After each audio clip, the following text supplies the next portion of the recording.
엄마, 저 정말로 한국에서 살고 싶어요. 스톡홀름 아를란다 공항 출국장에서 울음을 터뜨리며 매달리는 딸을 바라보는 어머니의 당황스러운 표정. 불과 2달 전만 해도 한국? 그게 어디야? 라며 무관심했던 20살 엘사가 갑자기 인생을 바꾸겠다고 선언한 것입니다. 도대체 그 나라에서 무슨 일이 있었던 거야? 차가운 북유럽에서 자란 3명의 스웨덴 여대생이 아시아 여행을 떠났다가 인생이 바뀌어버린 놀라운 이야기. 처음엔 일본을 동경했던 그들이 왜 한국에 완전히 빠져버렸을까요? 지금부터 그 감동적인 여정을 함께 따라가 보시죠. 안녕하세요. 저는 엘사입니다. 스웨덴 스톡홀름에서 태어나고 자란 20살 대학생이에요. 저희 나라 사람들은 대부분 조용하고 개인적인 시간을 중시하는 편이거든요. 라곰이라고 하죠. 적당히 균형 있게라는 뜻인데 저희는 너무 튀지 않고 적당한 선에서 살아가는 걸 좋아해요. 제 친구들도 비슷했어요. 아스트리드는 심리학을 전공하는 차분한 성격의 친구였고 잉그리드는 디자인을 공부하는 예술적 감각이 뛰어난 아이였죠. 저희는 항상 조용한 카페에서 만나서 책을 읽거나 개인적인 이야기를 나누는 것을 좋아했어요. 스웨덴 사람들 특유의 내성적이고 신중한 성격이었죠. 그런 저희가 아시아 여행을 계획하게 된 건 정말 우연이었어요. 대학교 교환학생 박람회에서 일본 부스를 보게 된 거죠. 깔끔하게 정리된 자료들, 질서정연한 설명, 완벽해 보이는 시스템에 저희는 한눈에 반했어요. 와, 정말 우리 성격에 딱 맞는 나라인 것 같아. 아스트리드가 눈을 반짝이며 말했어요. 일본은 저희가 꿈꿔왔던 완벽한 나라였어요. 시간을 정확히 지키고 모든 게 체계적이고 사람들이 예의 바르다고 들었거든요. 스웨덴처럼 질서를 중시하면서도 이국적인 매력이 있는 곳이라고 생각했죠. 특히 일본의 미니멀한 디자인과 완벽주의적 성향이 북유럽 문화와 비슷해 보였어요. 몇 달 동안 여행 계획을 세웠어요. 일본 여행 가이드북을 사서 읽고 온라인으로 후기들을 찾아봤죠. 먼저 일본에서 열흘을 보내고 그 다음에 한국에 며칠 들르는 일정이었어요. 솔직히 한국은 그냥 경유지 정도로 생각했죠. 일본이 메인이었거든요. 한국은 뭐가 유명해? 잉그리드가 물어봤을 때도 저희는 별로 아는 게 없었어요. K-팝 정도? 그것도 저희에겐 그다지 관심사가 아니었고요. 부모님들도 처음엔 걱정하셨어요. 아시아는 너무 다른 문화 아니야? 괜찮겠어? 하시면서요. 특히 아버지는 일본은 그래도 선진국이니까 괜찮지만 다른 나라들은 어떨지 모르겠다고 하셨죠. 하지만 저희가 철저히 계획을 세운 모습을 보시고는 응원해 주셨어요. 아를란다 공항에서 출발하는 날 어머니가 말씀하셨어요. 조심히 다녀와. 그리고 너무 무리하지 말고. 전형적인 스웨덴 부모님의 반응이었죠. 과하게 걱정하지도 과하게 기대하지도 않는. 출발 전날 밤 저희는 설렘으로 잠을 이루지 못했어요. 드디어 꿈에 그리던 완벽한 나라 일본을 경험할 수 있다는 생각에 가슴이 뛰었죠. 그때만 해도 이 여행이 저희 인생을 완전히 바꿔놓을 거라곤 상상도 못했어요. 나리타 공항에 도착했을 때의 첫인상은 정말 좋았어요. 모든 게 깔끔하고 정돈되어 있었거든요. 역시 일본이야. 저희는 서로 눈을 마주치며 기대에 부풀었죠. 하지만 첫 번째 당황스러운 일은 공항 버스를 타면서 시작되었어요. 버스 기사님께 호텔 주소를 보여드리며 영어로 물어봤는데 고개만 끄덕이실 뿐 제대로 된 답변이 없으셨어요. 영어로 제가 다시 물어봤지만 기사님은 당황스러운 표정으로 다른 곳을 바라보셨어요. 스웨덴에서는 대부분의 사람들이 영어를 유창하게 해서 이런 상황이 낯설었죠. 아스트리드가 속삭였어요. 좀 이상하네. 국제공항인데? 호텔에 도착해서도 비슷한 일이 반복되었어요. 체크인할 때 프런트 직원이 계속 일본어로만 설명하시는 거예요. 저희가 영어로 질문하면 미소는 지으시지만 고개를 갸우뚱하시면서 다른 직원을 부르셨어요. 와이파이 패스워드 플리즈? 간단한 질문인데도 직원분은 한참을 헤매시더라고요. 결국 종이에 써주셨는데 그것도 10분은 걸린 것 같아요. 기다리는 동안 잉그리드가 말했어요. 스웨덴이었으면 벌써 끝났을 텐데. 여기는 왜 이렇게 복잡해? 그런데 정말 당황스러웠던 건 저녁 식사 때였어요. 호텔 근처 작은 이자카야에 들어갔는데 문 앞에서부터 분위기가 어색했어요. 저희가 들어서자 모든 손님들이 저희를 빤히 쳐다보는 거예요. 스니마생, 테이블 포 쓰리 플리즈? 아스트리드가 말했지만 직원은 난감한 표정을 지으며 뭔가를 중얼거렸어요. 다른 직원과 일본어로 한참 이야기하더니 마지못해 구석 테이블로 안내했어요. 메뉴판을 받고 또 한 번 놀랐어요. 모든 게 일본어였거든요. 사진도 없고 영어 표기도 전혀 없었어요. 제가 잉글리시 메뉴, 플리즈? 하고 물었더니 직원이 고개를 절레절레 흔들었어요. 디스 원, 플리즈. 저희는 메뉴를 가리키며 주문했는데 나온 음식을 보고 깜짝 놀랐어요. 잉그리드가 생선을 못 먹는다고 몸짓으로 설명했는데도 온통 생선 요리가 나온 거예요. Excuse me, I can't eat fish. Could you change this? 잉그리드가 정중하게 말했지만 직원은 이해하지 못하는 듯 고개만 흔들었어요. 심지어 좀 귀찮다는 표정까지 보이더라고요. 스웨덴에서는 알레르기나 식단 제한이 있으면 당연히 배려해주는데 여기서는 그런 게 통하지 않는 것 같았어요. 결국 잉그리드는 그날 밤 거의 굶다시피 했죠. 둘째 날에는 지하철을 타려고 했는데 이것도 쉽지 않았어요. 표를 사는 기계가 일본어로만 되어 있었거든요. 영무원에게 도움을 요청했지만 사리사리하면서 피하시더라고요. Help me, please. I need to buy ticket. 제가 간절히 부탁했지만 영무원분은 계속 일본어로만 뭔가 설명하시는 거예요. 마치 저희가 당연히 일본어를 알 거라고 생각하시는 것 같았어요. 더 충격적인 일은 셋째 날에 일어났어요. 제가 지하철에서 갑자기 어지러워서 쓰러질 뻔했거든요. 스웨덴에서 빈혈이 있어서 가끔 그런 증상이 나타나는데 그때 옆에 서 있던 일본인 승객들의 반응이 정말 당황스러웠어요. 모두들 저를 쳐다보기만 할 뿐 아무도 다가오지 않았어요. 아스트리드가 헬프, 플리즈 하고 외쳤는데도 사람들은 시선만 피하더라고요. 심지어 멀리 떨어져서 서는 사람들도 있었어요. Are you okay? 마침 지나가던 외국인 관광객이 도와주셨어요. 하지만 주변 일본인들은 여전히 거리를 두고 있었죠. 마치 우리가 전염병이라도 가진 것처럼 행동하더라고요. 스웨덴에서는 누군가 쓰러지면 당연히 도와주는 게 상식인데 여기서는 마치 관여하고 싶지 않아 하는 느낌이었어요. 약국을 찾는 것도 쉽지 않았어요. 길거리에서 지나가는 사람들에게 영어로 물어봐도 대부분 사리하며 빨리 지나가 버렸어요. 어떤 사람은 저희를 보자마자 고개를 돌리고 반대 방향으로 가더라고요. 한 번은 정말 절망스러웠던 적이 있어요. 길을 잃어서 경찰서를 찾고 있었는데 경찰관에게 영어로 설명하려 해도 전혀 통하지 않는 거예요. We are lost. 호텔 애드레스 히. 호텔 카드를 보여드렸는데 경찰관은 지도를 펼쳐놓고 일본어로만 설명하시는 거예요. 영어로 제가 말했지만 경찰관은 계속 일본어로만 이야기하셨어요. 마치 저희가 일본어를 이해할 거라고 당연하게 생각하시는 것 같았어요. 그때 가장 당황스러웠던 건 경찰관의 태도였어요. 도와주려는 의지는 있어 보였지만 방법을 모르니까 점점 짜증내시는 표정이 되더라고요. 넷째 날에는 백화점에서 쇼핑을 했는데 여기서도 벽에 부딪혔어요. 직원들은 깍듯이 인사는 했지만 저희가 뭔가 물어보면 당황해하면서 다른 직원을 부르곤 했어요. Can I try this on? 잉그리드가 옷을 가리키며 물었는데 직원이 한참을 헤매더니 다른 직원을 3명이나 불러왔어요. 그런데 그 3명 모두 영어를 못하더라고요. 결국 몸짓으로 시도해보는 것을 허락받았는데 그 과정이 20분은 걸렸어요. 스웨덴에서는 상상할 수 없는 일이었죠. 레스토랑에서도 비슷한 일이 계속 반복되었어요. 어느 날은 카페에 들어갔는데 직원이 저희를 보자마자 풀 하면서 손을 흔들었어요. 그런데 카페 안에는 빈자리가 절반이나 되더라고요. 버떼야 엠프티 테이블, 아스트리드가 말했지만 직원은 고개를 젓더니 문을 가리켰어요. 다른 일본인 손님은 바로 들어와서 앉는데 저희만 거절당한 거죠. 가장 실망스러웠던 건 사람들의 표정이었어요. 겉으로는 정중했지만 눈빛에서는 빨리 가버렸으면 좋겠다는 느낌이 전해졌거든요. 마치 저희가 불편한 존재인 것 같았어요. 6째 날에는 온천에 가려고 했는데 입구에서부터 거절당했어요. 외국인 사절라고 적힌 팻말을 보고 정말 충격이었어요. 21세기에 이런 일이 있다니요. 심지어 편의점에서도 어색한 순간이 있었어요. 계산할 때 점원이 저희가 내민 돈을 직접 받지 않고 테이블에 올려놓으라고 손짓하더라고요. 다른 일본인 손님들은 직접 주고받는데 저희한테만 그러는 거예요. 왜 직접 손으로 안 받으시죠?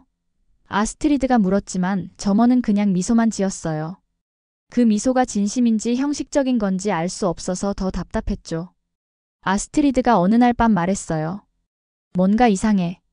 모든 게 완벽해 보이는데 왜 이렇게 외로운 느낌이지? 사람들이 우리를 원하지 않는 것 같아. 잉그리드도 고개를 끄덕였어요. 맞아. 스웨덴에서도 사람들이 차갑다고 하지만 적어도 도움이 필요하면 도와주잖아. 여기는 아예 관심이 없는 것 같아. 아니, 오히려 피하려고 하는 것 같아. 일주일이 지나면서 저희의 기대감은 점점 실망으로 바뀌어 갔어요. 시스템은 완벽했지만 사람의 온기는 느낄 수 없었어요. 마치 아름다운 박물관에 갇힌 기분이었죠. 구경은 할 수 있지만 만질 수는 없는 그런 느낌이었어요. 다음은 한국이지? 마지막 날 밤 짐을 싸면서 잉그리드가 물었어요. 응, 하지만 별 기대 안 해. 아시아는 다 비슷하지 않을까? 아스트리드의 말에 저희는 모두 고개를 끄덕였어요. 그때만 해도 한국에서 완전히 다른 경험을 하게 될 거라곤 꿈에도 몰랐죠. 인천공항에 도착하자마자 분위기가 완전히 달랐어요. 입국 심사를 받는데 공항 직원이 먼저 한국어로 인사하신 다음 한국에 오신 걸 환영합니다. 여행 목적이 뭐예요? 하고 물어보시더라고요. 일본에서는 상상할 수 없었던 친근한 분위기였어요. 심지어 처음 오신 거예요? 그럼 여기 관광 안내서 가져가세요 하면서 팜플렛까지 챙겨주시는 거예요. 아스트리드가 저한테 속삭였어요. 여기 사람들 완전 다르네. 공항에서 지하철을 타려고 하는데 교통카드 사는 기계 앞에서 헤매고 있었어요. 그때 옆에 계시던 할머니가 다가오셔서 어디 가세요? 하고 물어보시더라고요. 명동요. 제가 어설픈 한국어로 대답했더니 할머니가 환하게 웃으시면서 아이고, 한국말 잘하네. 여기 눌러봐요 하시면서 직접 기계 사용법을 가르쳐 주시는 거예요. 일본에서는 아무도 다가오지 않았는데 여기서는 할머니가 먼저 도와주시다니 정말 놀라웠어요. 심지어 지하철 타는 곳까지 같이 가줄게요 하시면서 직접 안내까지 해주셨어요. 고맙습니다. 제가 인사하니까 할머니가 별 말씀을요. 우리나라 처음 와서 어려우시겠어요? 또 모르는 거 있으면 언제든 물어보세요 하시더라고요. 지하철을 타고 호텔로 가는 길에도 놀라운 일이 있었어요. 지하철역에서 길을 헤매고 있는데 고등학생 한 명이 다가와서 혹시 도움이 필요하세요? 하고 물어보는 거예요. 호텔을 찾고 있어요. 잉그리드가 호텔 주소를 보여주니까 그 학생이 스마트폰으로 지도를 찾아서 여기서 3번 출구로 나가시면 돼요. 제가 같이 가드릴게요 하더라고요. 학생이 자기 길도 아닌데 저희를 위해 우회해서 호텔까지 안내해 준 거예요. 한국 어떠세요? 재미있게 구경하세요. 하고 환하게 웃으며 헤어졌는데 그 순간 정말 감동받았어요. 호텔 체크인할 때도 마찬가지였어요. 프런트 직원이 한국 처음이세요? 그럼 이 지도 드릴게요. 여기 맛집들 표시해놨어요 하시면서 손수 지도에 표시까지 해주시는 거예요. 혹시 김치 드실 줄 아세요? 안 맵게 나오는 김치찌개 맛집도 있어요 하면서 세심하게 배려해 주시더라고요. 일본에서는 최소한의 업무만 했는데 여기서는 정말 손님을 챙겨주는 느낌이었어요. 첫날 저녁에 명동에서 길거리 음식을 먹어보기로 했어요. 떡볶이 가게에 갔는데 사장님이 처음 드셔봐요. 맵지 않게 해드릴게요. 하시면서 덜 매운 걸로 만들어주셨어요. 맛봐보세요. 괜찮으면 사시고 안 맞으면 다른 거 드릴게요. 진짜 시식을 먼저 권해주시는 거예요. 일본에서는 상상할 수 없었던 서비스였죠. 아스트리드가 너무 친절하시네요 하니까 사장님이 우리나라 처음 온 손님들한테는 더 잘해드려야죠. 맛있게 드시고 좋은 추억 만들어 가세요 하시더라고요. 옆에서 호떡을 팔고 계시던 아주머니도 저희 호떡도 맛봐보세요 하시면서 하나 주시더라고요. 돈 안 받을게요.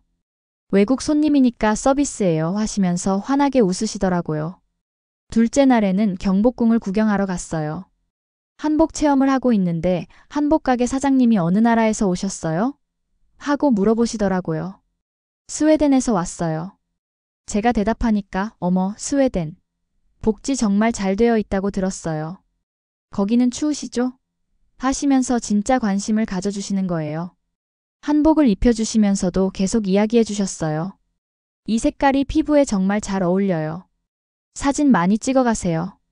아, 그리고 여기서 사진 찍으면 더 예뻐요 하면서 포토존까지 알려주시더라고요.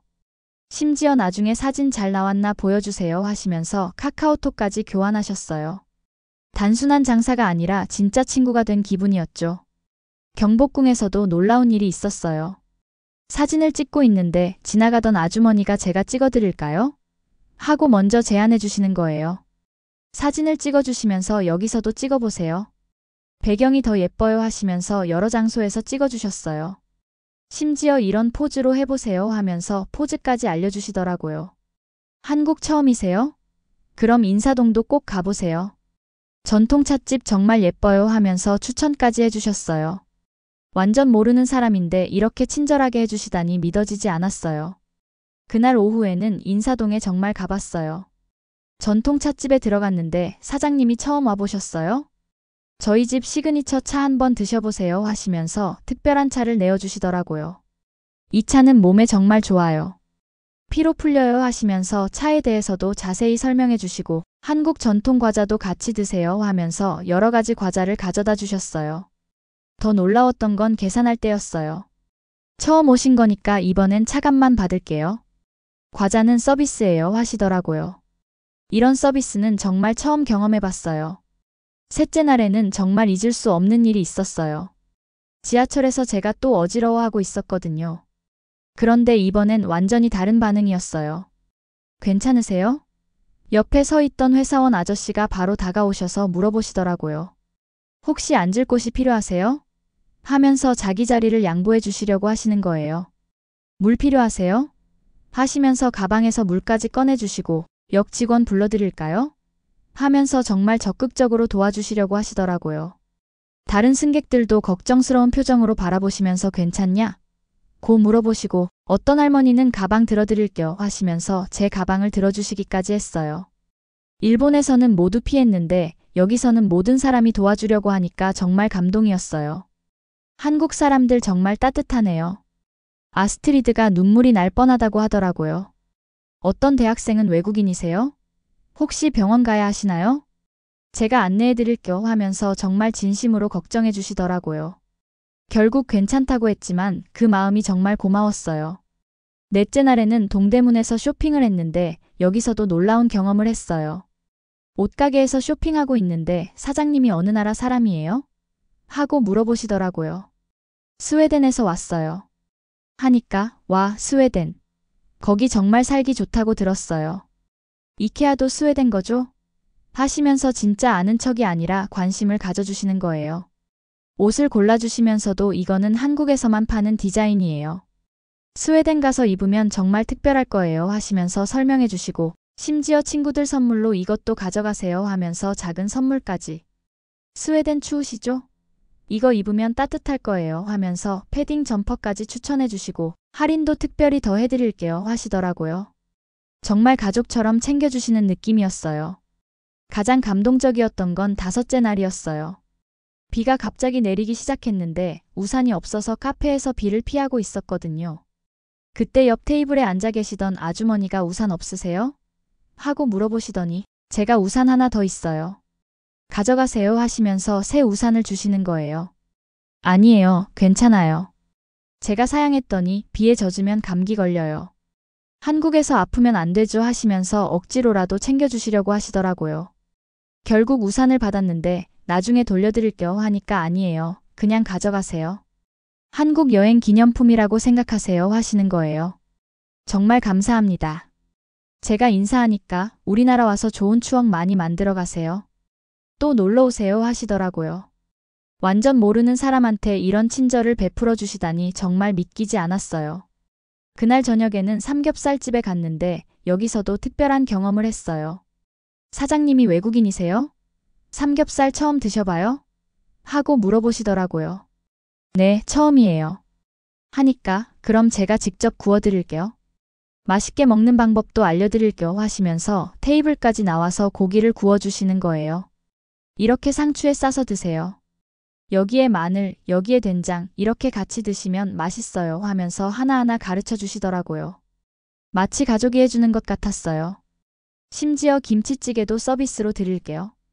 이거 먹으면 속이 따뜻해져요 하시면서 추가로 음식까지 가져다 주셨어요. 일본에서는 상상할 수 없었던 일이었죠. 6째 날에는 홍대에 갔는데 여기서 정말 특별한 경험을 했어요.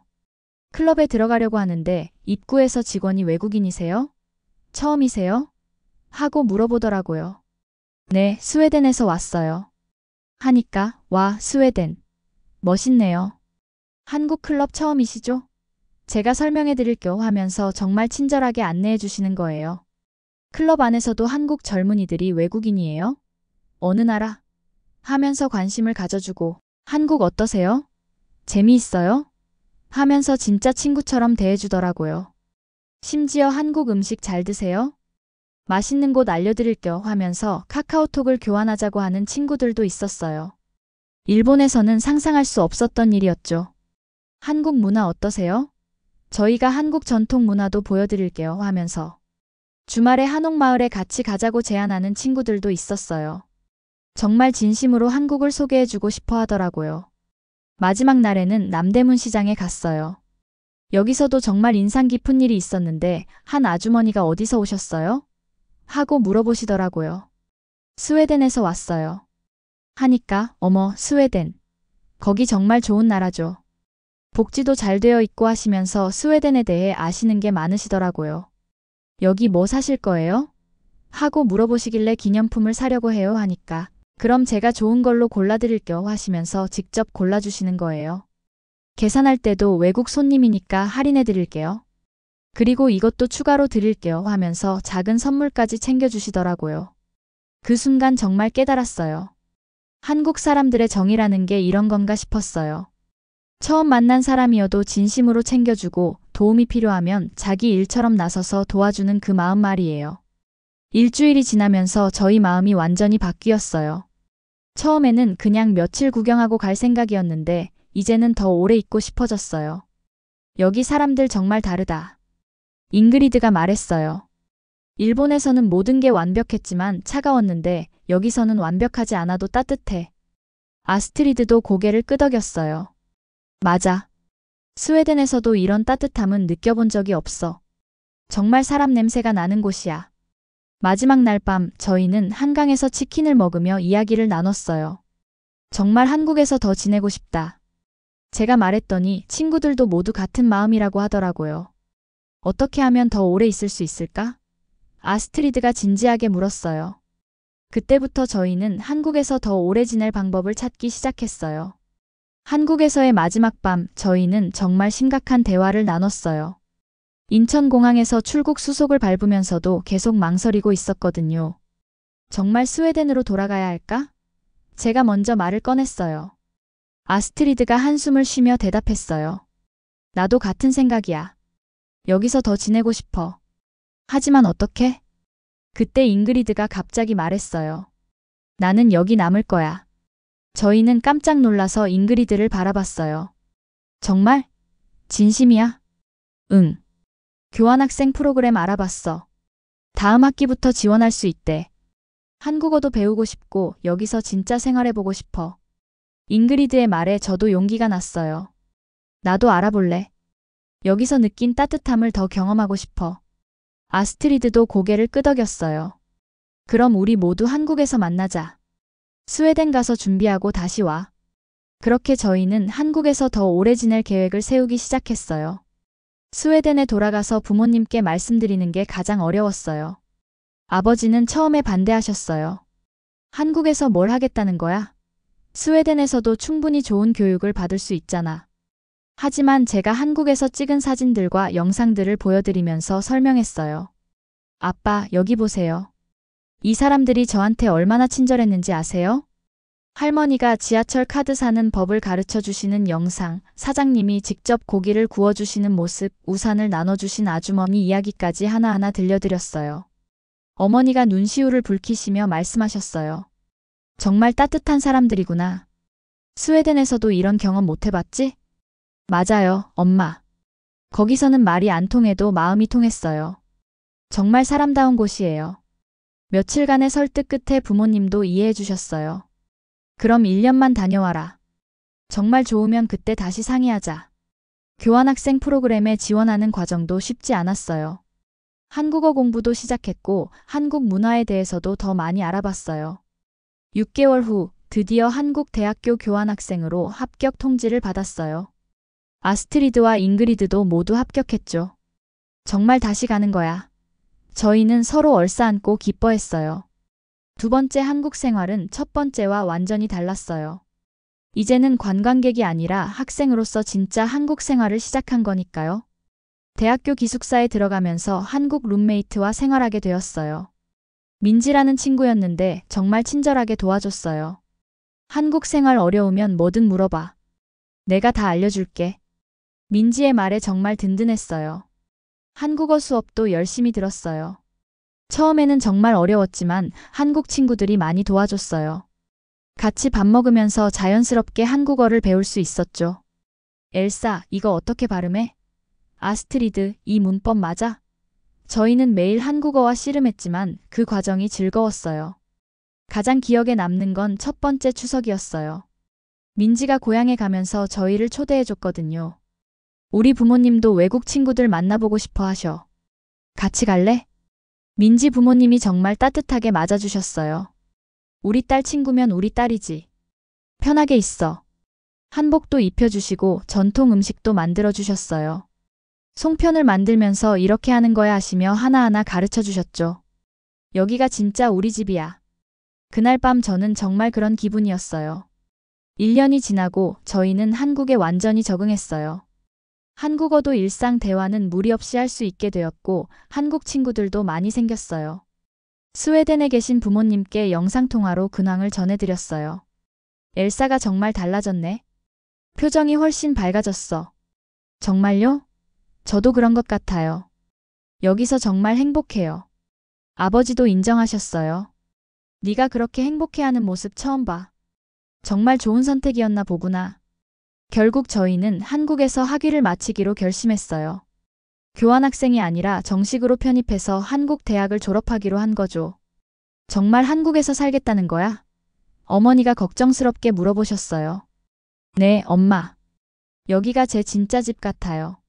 스웨덴도 좋지만 여기서 제가 더 제다운 것 같아요. 2년이 지난 지금 저희는 완전히 한국 사람이 되었어요. 김치도 잘 먹고 한국어도 유창하게 하고 한국 문화도 자연스럽게 받아들였어요. 가장 큰 변화는 성격이었어요. 스웨덴에서는 내성적이고 조용했는데 한국에서는 적극적이고 활발해졌어요. 한국 사람들의 따뜻함이 저희를 바꾼 거죠. 엘사, 너 정말 한국 사람 다 됐다. 민지가 웃으며 말해요. 그럼 나도 이제 한국 사람이지. 저도 웃으며 대답해요. 지금은 한국 회사에서 인턴으로 일하면서 취업 준비를 하고 있어요. 한국에서 진짜 뿌리를 내리고 살고 싶거든요. 아스트리드는 한국 전통 문화를 공부해서 박물관에서 일하고 있고 잉그리드는 한국 패션 디자인을 전공해서 한국 브랜드에서 일하고 있어요. 저희는 한국에서 진짜 가족을 만났어요. 피로 맺어진 가족이 아니라 마음으로 맺어진 진짜 가족을 말이에요. 가끔 스웨덴이 그리울 때도 있지만 한국이 이제 진짜 집이에요. 여기서 평생 살고 싶어요. 이게 바로 제가 찾던 진짜 행복이었어요. 한국은 저희에게 새로운 삶을 선물해준 나라예요. 지금 이 이야기를 들으시는 여러분께 꼭 전하고 싶은 말이 있어요. 한국이라는 나라는 정말 특별한 곳이에요. 완벽한 시스템이나 화려한 건물이 아니라 사람들의 마음이 특별한 거죠. 저희가 일본에서 느꼈던 완벽함은 차가웠지만 한국에서 느낀 불완전함은 따뜻했어요. 한국 사람들은 말이 통하지 않아도 마음으로 다가와 주셨어요. 어려움에 처한 외국인을 보면 자기 일처럼 나서서 도와주시고 처음 만난 사람도 가족처럼 따뜻하게 대해주시죠. 이게 바로 한국의 진짜 힘이에요. 첨단 기술이나 경제 발전도 중요하지만 진짜 한국의 매력은 사람들의 정이에요. 세상이 점점 차가워지고 개인주의가 강해지는 시대에 한국은 여전히 사람의 온기가 살아있는 곳이에요. 이웃의 어려움을 외면하지 않고 외국인이라고 구별하지 않고 진심으로 배려하고 도와주는 그 마음 말이에요. 할머니가 지하철 카드 사는 법을 가르쳐 주시던 그 순간 우산을 나눠주신 아주머니의 그 미소, 가족처럼 맞아주신 모든 분들의 따뜻함이 저희 인생을 바꿔놓았어요. 한국에 사시는 모든 분들이 이 사실을 자랑스러워 하셨으면 좋겠어요.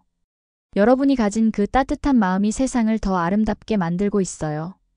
저희 세 친구의 인생을 바꾼 것도 바로 그 소중한 마음이었으니까요.